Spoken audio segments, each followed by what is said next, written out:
guys, it is our third episode of Mini Mixed Media Monday, and I'm working in my mini art journal today, and I'm using my China marker there to just quickly jot down some very messy thoughts that I had, just get something on the page. So that little piece of tissue paper was sent to me by someone in Happy Mail at some point.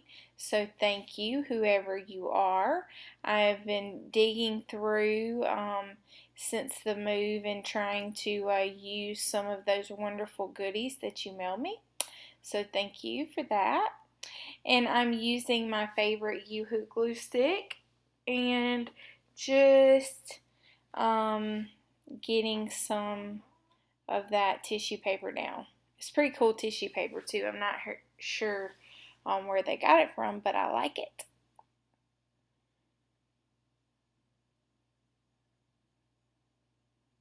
And here I'm going to take some white gesso with a palette knife, and I'm just going to go over it in a messy fashion that I usually do, and just kind of bring that all together.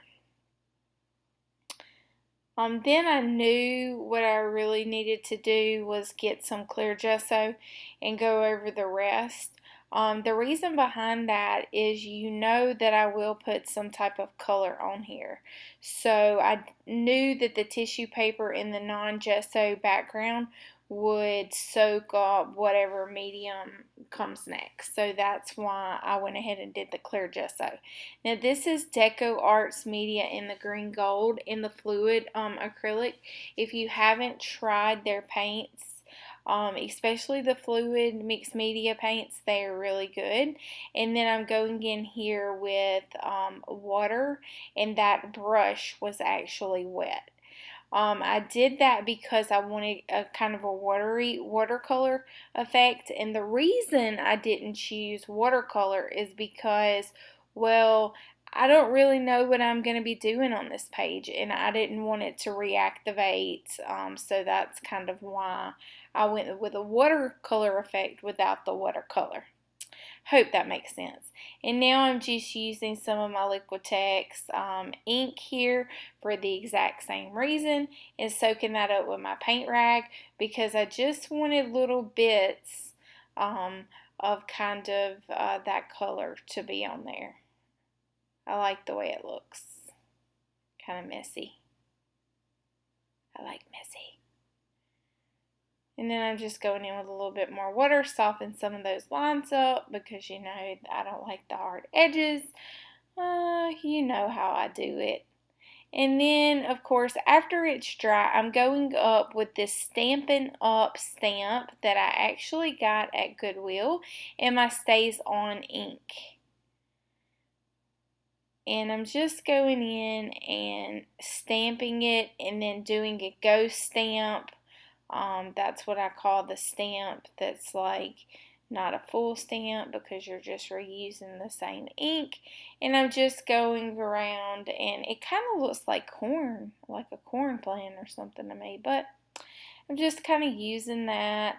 I did that on my iCAD this one of these days. And then I had this little piece of muslin that was just peeking around on my desk, and I got this pink fresh Felicity whatever that said stamp in a giveaway from Donna Lee on Instagram, and I had it still sitting over there, and I was like, well, since I have the plants, wouldn't this kind of go with the theme? And so I was like, okay, let's see if we can stamp it on this material. And her name is Donna Lee 1970 on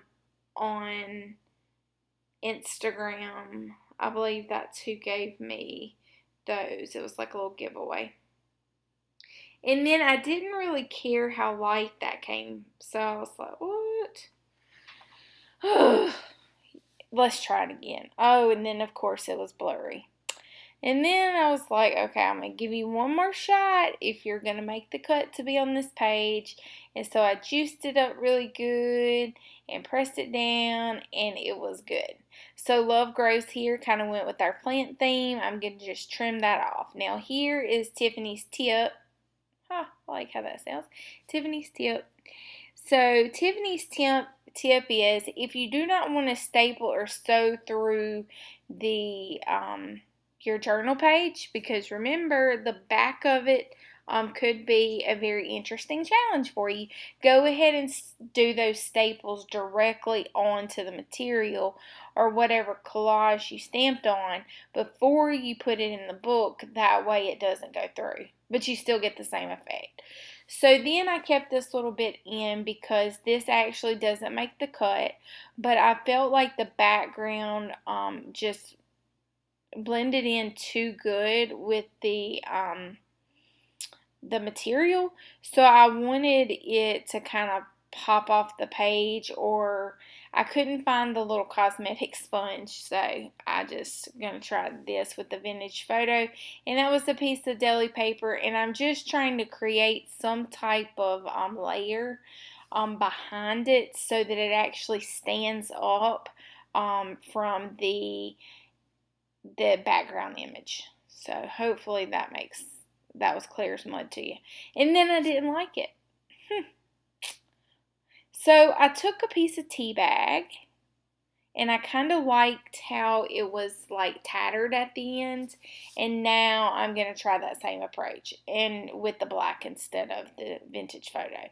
So that's pretty much going to wrap up our mini mixed media Monday in the mini journals, and I'm so glad you stopped by. I hope you'll give me the thumbs up. I hope you'll stick around and check out my other videos, and don't forget, make sure you use the hashtag mixed media